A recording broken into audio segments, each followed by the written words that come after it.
Hi, welcome back to my second devlog for this untitled cafe game I'm making, this dungeon crawler RPG.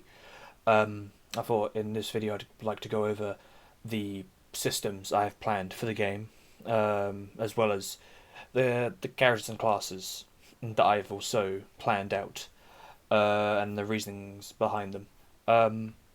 So far, like there is already a lot of the systems are in place through code.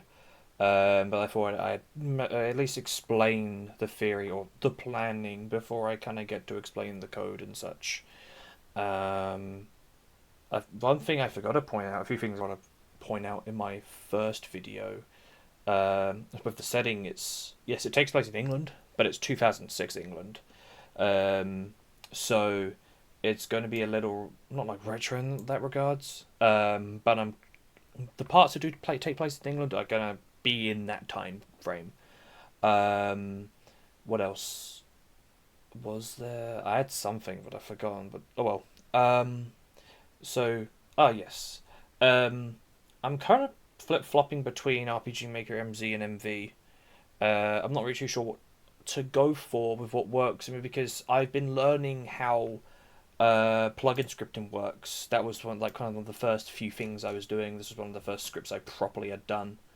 Um, so this was me rewriting the whole um, hit, what counts as a hit and what counts as a miss system. I really, really don't like how RPG Maker does it with its calculations because it actually rolls to see if the attack hits, and then it rolls to see if the attack is evaded. If the hit is successful, so technically, if you think of it, if you've played D&D, it's like it's rolled in disadvantage in a way. You have to pass two checks, um, and I really didn't like that, so I made a script that kind of just put it all into one. I took all the factors, put it into one. But I can get into this later. Um, so yeah, I was flip flopping between MZ and MV. This was the MZ project that I actually started off with first before I went down to MV because I know a lot of plugins. I know most plugins are free on MV, and when the jump to MZ happened, or when people started making plugins for MZ, um, plugins became more paid and such. I know, especially with like Vigistella, despite I think they do a lot of great work, I don't particularly like how their plugins are. It feels very bloated for. I mean, I think being a programmer, I only want certain features, and I don't like all this other extra stuff. It's useful, and I think it's good for designers to have a more generalized tool. I just don't have the designer moves, designer mindset to want to like kind of use all the features. I'd really like to tweak certain aspects because I want the game to be built my way. But anyway, um, so this was the cafe I had designed in MZ first. This was basically be your hub world. So just a reminder, the cafe everyone in the cafe kind of gets sent. It's an isekai. They basically get sent to another world. It's this dark fantasy forest, and the game takes an entry knowledge approach where you have to venture out into the dungeon, progress as far as you can, and then you have to come back if you need to rest and recover your HP and SP and all your resources. So that's it. That's how it's more of a gameplay focused RPG. Um, so anything I need to highlight on?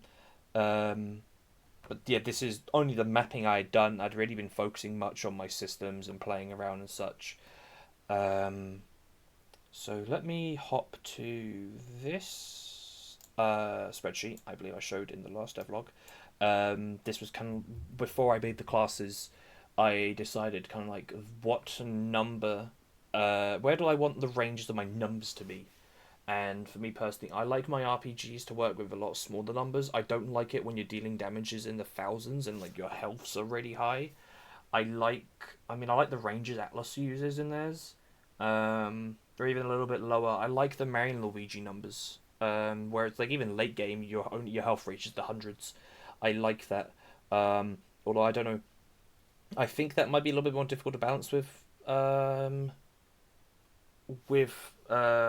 damage calculations. I am not too sure to be exact.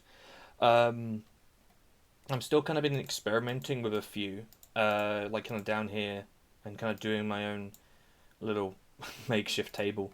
I wish I had a better tool to kind of test my damage calculations and see the ranges and variations and such. But anyway, but for now, I've planned like smaller numbers, like the maximum stats. So like Daisy's best stat is endurance, and I've set the max level to 30. I didn't want to go all the way to 99, especially if, as for now, it's only planned to be a one dungeon game.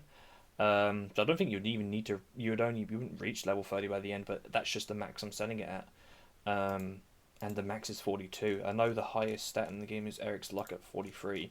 So it really um, it's not like a big jump between level one and your max level in like in other RPGs.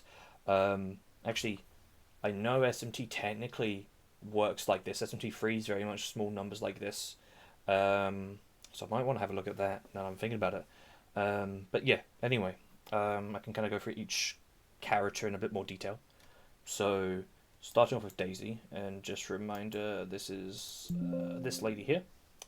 This is your tank character, um, and obviously she's more. I've kind of ranked for everyone. I've ranked their best stats. So, endurance and fortitude. So she's very good at physical defense and magical defense. Her strength and agility are kind of middle of the road. Intellect, she's not going to have much magic skills. And luck, I just thought to just put down at the bottom there. I don't know. For her personality, luck being her worst stat suits her. Since she often kind of struggles a lot with things, and so it can kind of seem off that she's kind of unlucky. Moving on to Sean, so that being this guy here. Um, we have he's very all rounded. Despite I've ranked his stats, I know some are joint in terms of how I've kind of placed them similar to. So his luck and endurance are kind of on similar lengths, so 24 and 26. Um, so he won't really lack with bad stats because, for example, Daisy's worst stat is luck, and that's about an 18. Like his worst stat is technically agility, but that's at a 23. That's not bad for agility. Like Bethany's worst stat is strength, and that's at a 17. Like Sean is a pretty good all rounder in terms of like his stats aren't average. Like some are like at least above average, or at least above where their ranking would be. He's going to be a safe pick to have. Um, so technically, he's the best at fortitude because he was just the only that was fortitude or magical defense was the only statistic I had left to kind of fill in with everyone's best stat over here. I kind of had done this beforehand, um, but Eric just basically ties with him with fortitude anyway because it's 38. His max is 38. Sean's is 39 technically, because Eric is also supposed to be a really good special defense tank, but I wanted to make luck his best stat because he's the status effects guy. And the way I'm doing luck, I'm rewriting how luck works in the RPGMaker engine and having a lot more impact. Or that's what I plan to, and I've implemented that, which I can go in the later video. Um, but yeah, Sean, very all rounder, good pick to have. Moving on to Bethany, so obviously her being really good at intellect, so magical attack, and obviously usually with mages, magical defense is also pretty good. So Sean, Bethany, and Eric are really good magical defense. They're pretty good at magical defense. Luck, I think what I've done with luck is how it kind of fits their personality. I like to believe so.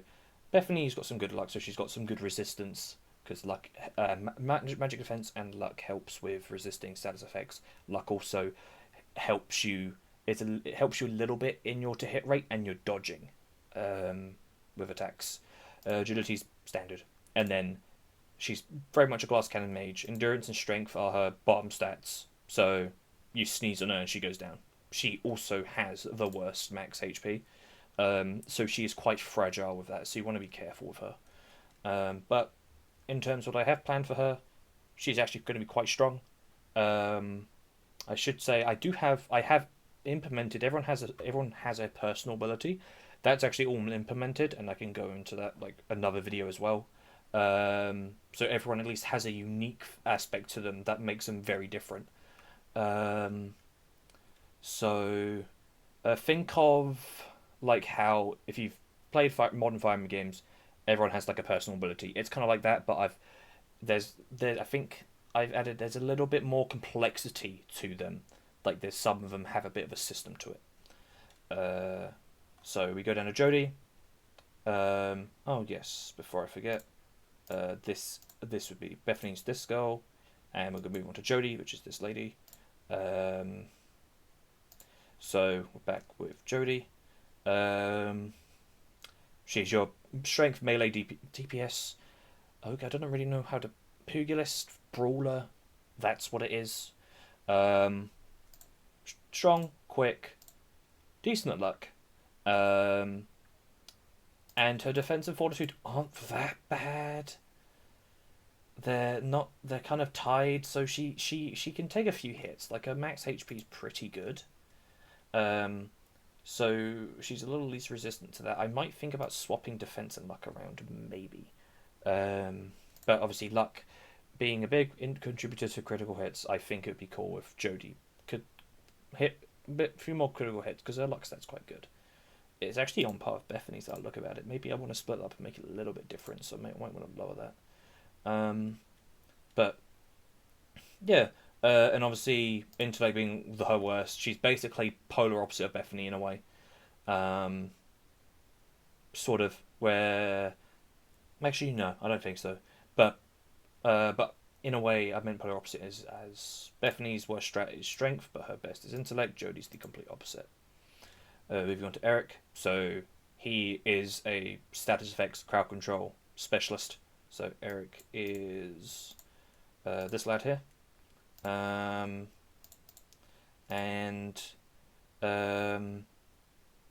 so luck very good. Actually, highest out of it, excluding maximum HP and SP, his luck is the highest, in like the highest number. Like anything can go. I just thought that'd be funny. It's only just a point. The second best is Daisy's endurance at 42. Well, his is at his luck is at 43. So luck and fortitude, good stats. His max HP is not, at least it's not the worst, but he can take a good few magic hits. Intellect's decent, so he's gonna have some supportive skills as well. So he can be a good. If you do not want to run Bethany, you can run Eric, and Eric can do a few magical things still. He has a very unique magic thing with his personal ability, which I can get to later in a later video. Endurance kind of decent. Eric is kind of he kind of plays things safe for a magic user. He's not like as all rounded as Sean, but he can be a safe, good pick. He can kind of help things from getting too like. He will kind of prevent shit hitting the fan. Just want to be careful about his agility. He will most likely be acting last in the round order, or at least out of your squad. Like he might outpace like one or two enemies, but he's a slow because he's a lazy bastard. That is his only flaw, I think. Since you mostly want to be using his magic stuff rather than his strength, but Eric might have a few strength abilities that could be handy.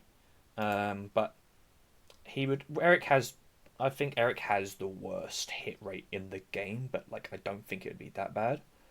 Because the way I'm doing hit rate is it's mostly your agility is your main contributor to your hit rate, plus a little bit of your luck. So actually, if it wasn't for Eric's luck being good, like he would be fucking shit at like hitting things. So I can kind of get into that how the theory of how I'm doing that if I do have time. And then lastly we have Ava, so your thief, exploiter, evasion, kind of all that kind of wrapped into one. So Ava being this girl here. Where am I? Keep losing my way. There we are.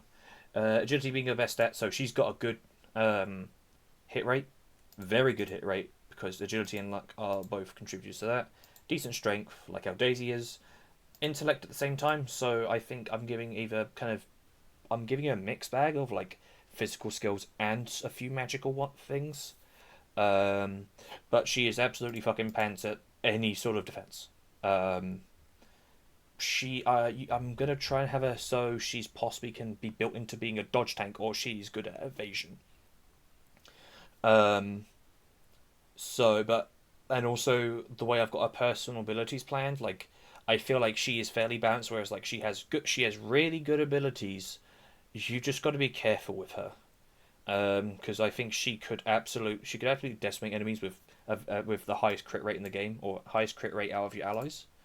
Um, you just got to be careful when using her. At least she has decent max HP and at least good SP as well, skill points. Um, you just got to be a little careful with her.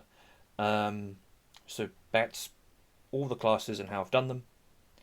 Um, what I could do is I've explained last devlog. I explained how um,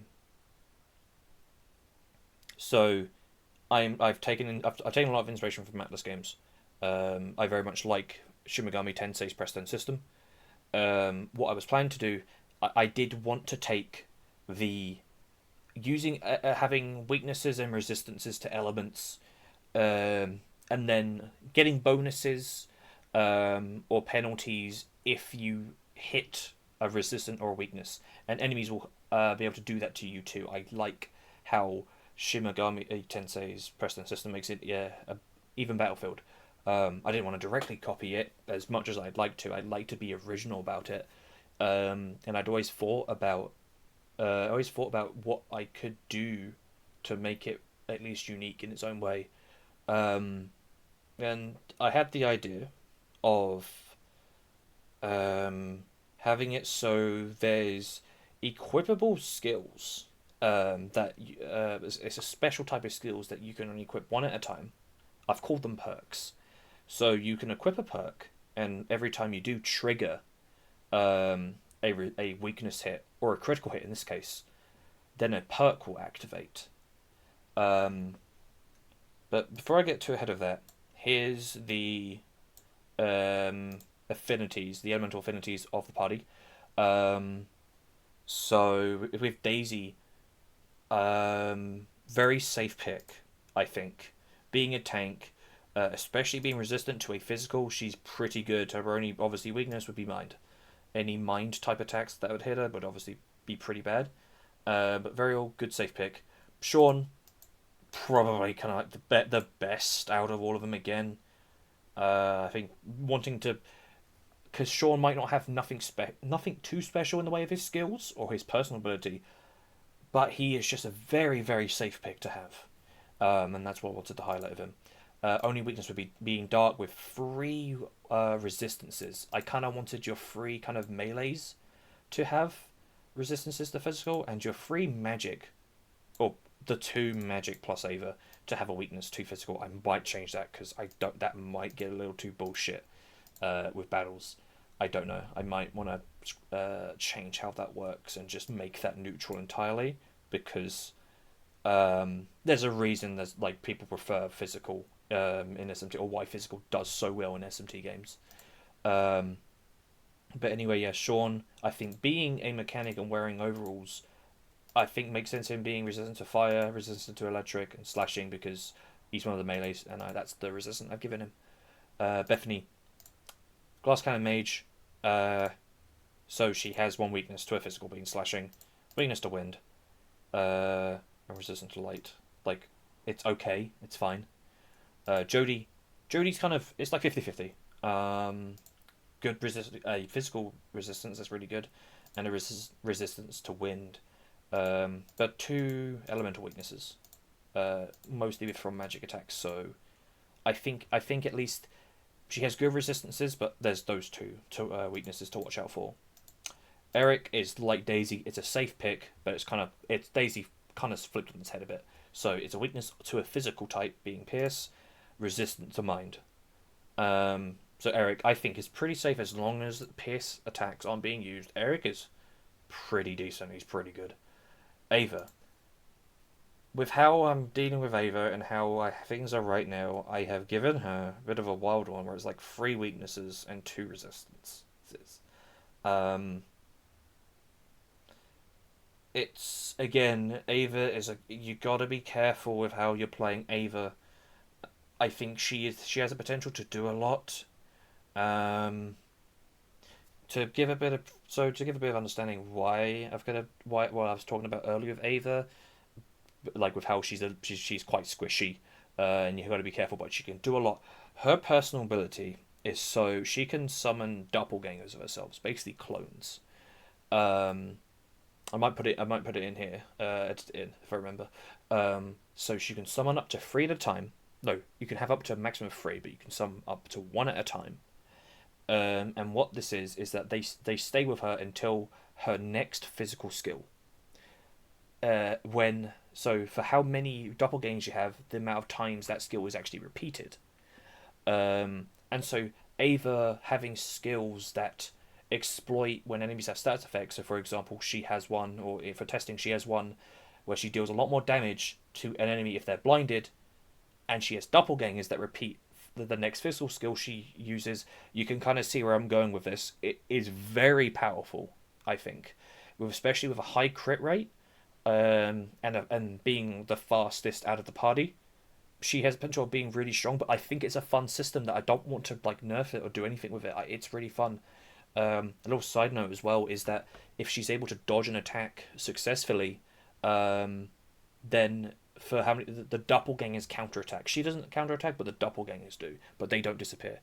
They do disappear after she uses her next physical skill. That's the trade-off. Um, but the actual twist is if she does get hit, she loses them. So you either got to draw aggro somewhere else, or make sure your accuracy and evasion is really buffed to kind of play Ava safely in this way. But I think it's really fun. I think she has the potential to do a lot. But I think that's why, if it's understandable, why I've made her a little bit pretty weak in the defenses and given her three weaknesses and two resistances. Like these two resistances are pretty good. Ice and dark, especially dark. That's a good resistance to have. Um, Although one to physical. Um, so that's how I've justified it at least. Um, as well. So another way to trigger a perk. Actually, let me explain perks before I get to something else. So here's just a bunch of tests. Actually, here's here. Um, so we have everyone has kind of unique ones. So usually there's general ones that you can equip one at a time. I can quickly run my MV game to kind of show what I mean. Um, so in Daisy we have kind of two perks that you can equip. Um, Everyone has kind of one of these where it's like 20% extra to their best stat. So Daisy's is endurance, Jodie's is strength, Ava's is agility, Eric's is fort. Actually, again, this is another Sean thing I need to explain. Sean being a good all rounder, all of his stats go up by 10% instead of how I've done with everyone with 20%. Sean being all rounder, he gets a good one where all of his stats are up by 10%, meaning that his fortitude being his best stat is left out. Which where Eric takes that place where he has both luck and fortitude up by 15%. So that's kind of the balance I struck. But the girls have like 20% to their best stat. That's kind of like everyone's default perk, and then there's perks that kind of go alongside their kind of it helps. I mean, it goes alongside their personal ability, or it's something that I think makes sense. So for example, Daisy has a perk. Well, Daisy's special ability is pretty simple. Once for every combat, if she does go down, she is knocked out, she gets straight back up on 25% HP. So she has this equipable perk called Endure, where then on the next attack Daisy does take, if it is lethal, she survives it. But anyway, if I so the way perks activated again is hitting a weakness, hitting a crit, or actually before I move on, so we have general perks here, which anyone can equip, and these are who, well, not anyone, but it's these certain people can equip. but the exclusives are exclusive to these characters. If I go back to here, there is a third way to activate perks. So there's a system in Persona 5 that I really like called the technical system, where basically enemies kind of have a one-time weakness, or they have a temporary weakness to an element if they have a status effect put on them. I think it's very underutilized. Like, it deals, because it counts as a weak hit. I believe. I don't know if it actually knocks them down. I'm not too sure, but it counts. It does extra damage. Is the thing is, I'm gonna repurpose the technical system and make it so for every status effect I have. So I have 10 status effects for the 10 elements, and I've paired each status effect, or paired each. I basically paired each element with a status effect that would kind of make sense to kind of either worsen the effect or kind of take or like shake them up a bit. And this will, by doing this, if you hit a technical hit, so if I use ice on an enemy who's got rage on them, it removes the rage, but you deal a technical hit. So this is a way to, just in case there's fights where the party you're using or you're struggling and you're not able to hit a weakness, or enemies are resisting what the skills you're using, you can kind of create one-time weaknesses on enemies. So because technical hits pierce, the way I've programmed it, because this is already implemented, technical hits pierce through resistances. So this is another way that you can trigger a perk. So again, 3 ways to trigger a perk: either hitting a weakness, critical hit, or hitting a technical hit. I think it's really fun, and I really like what I've done with the perk system of how I programmed it. Is there anything else? I can kind of talk about the perks a little bit more. I kind of went on a bit of a kind of brainstorming session where it's like, okay, who could get what perk? But I decided to make a whole new spreadsheet out of it because I thought, to neaten it up, I've actually taken some inspiration from certain Fire Emblem skills. I think Fire Emblem skills, like having a one-time like access to like those, kind of makes sense. So you can see stuff like Aegis, Ignis, Luna, stuff like that. I might change them slightly or make them not less effective, especially Astra. If you know what Astra is in Fire Emblem, and that's on Ava, and mind you, again, the doppelgangers, right? That's gonna fucking hit a lots of times, which does seem really cool, and I do want to give Ava an Astra type perk because I think that's fucking sick. I want to make sure it's balanced. I don't want this to be a game where you can steamroll it. I want to make this a game where it's like, oh, figuring this out makes it so you have your best chances of winning. But anyway, if I go back to the perks page, so this is what I got planned out so far, and I might reward these perks aren't available from the start. I might reward them over time, so they're like passives you unlock by leveling up. But everyone will start off with 2. So Daisy has these. Sean has. I don't think I want to give Sean extra turn immediately because that's just fucked. Yeah, Sean is the only one who has a 1 more in Persona. No, you can't chain them together. Like once your perk's activated, it's active.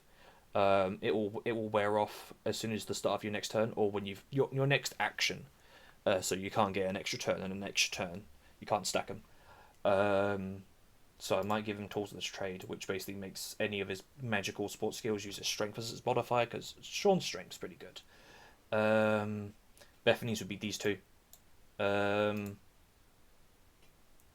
like what I've done with this one, where it will knock the enemy back to the end of the round order, because I've done my own battle system that's also programmed. So instead of an RPGMaker where I can actually kind of show it off if I pull up my console. I know I'm getting a little ahead of myself, but I can probably at least show this off. So if I do get into a battle, hopefully, if I remember it right, yeah, turn order's at least printed to console. And it's individual. So Ava goes first, and then it will go to Daisy. Right, her perk's activated, and she has the 20% agility one on, so that's turned on now. So if I actually go to turn that off, um, or at least if you know RPG Maker's default battle system, you pick your party's actions first, and then agility is rolled and it's all performed out. I don't want that. I want it to be more individual, and so it goes down the round order, and then once the round ends, it re-rolls everyone's turn order. Turn order. So the turn order is technically not set in stone. There's a slight modification I've done to it, and that's what I was going for. That's all programmed myself, which I can explain in another devlog because I've already rambled on enough, and this is strictly about the planning. What else could I kind of go over? I think that's about it. It's yeah, I've kind of gone over perks that kind of at least help or at least apply a bit more to the party members' personal abilities, which I'll go into next session, or not session, next devlog. Sorry, because now that I didn't realize how connected I've made these, which I think is a good idea. I've made personal abilities quite separate, or I've stored them documentally very separate. I haven't actually. I kind of just did those by ear. I did that on paper. Um, but yeah, I can talk about more about my status effect tiers next video as well.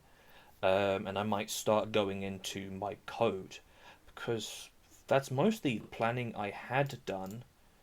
Um, was that. So I think I'll leave it off here.